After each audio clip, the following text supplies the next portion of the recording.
This demonstration is going to be of the spiraling staircase op art illusion. You will need your paper, a pencil to start, and a ruler. I like to do this one in pencil first and then trace over it in marker so that I can make sure that any mistakes can be erased and fixed before I go in and I use my marker. So on the first side of my square, I'm going to put one end of the ruler on the corner.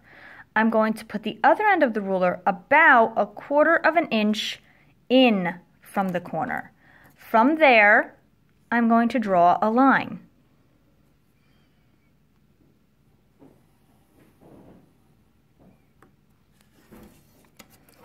Now, I'm going to go down to the bottom.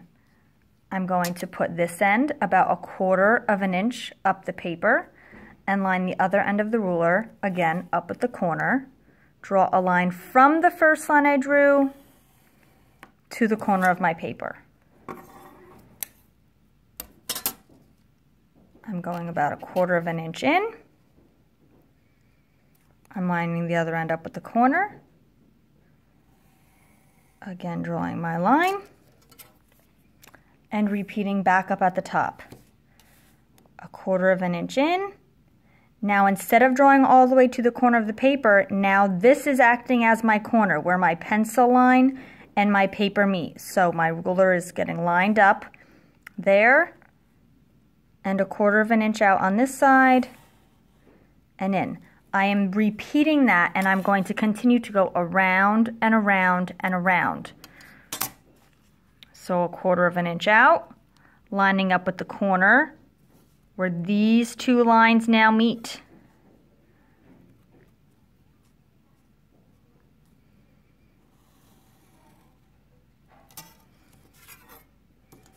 Around to the other side, 1/4 of an inch out over here, lining it up with my corner over there.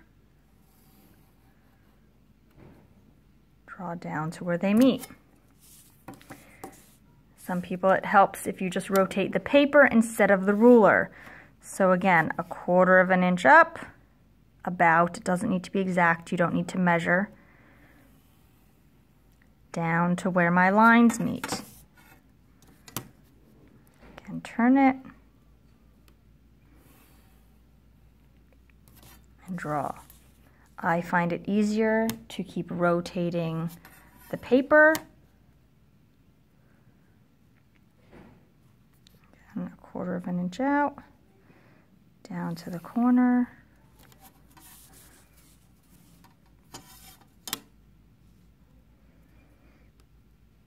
Again, I like to do this in pencil first to make sure I'm drawing my lines in the right place. I'm making sure they're nice and straight. And the last thing I would do once it's all drawn is to trace over my lines. Again, using the ruler because you want to make sure that your lines are still perfectly straight. We can't draw a straight line with just our hand. We need to use the ruler. But this way, you make sure it's right before you move on. So again, I'm continuing to go around my paper. Now that I have drawn my entire thing in pencil, I will take my ruler and I will begin to go in with my marker. So I'm going to start where I did in the beginning. I'm going to lay the ruler back down on the lines that I drew, and I'm now going to trace over each of my lines with a marker.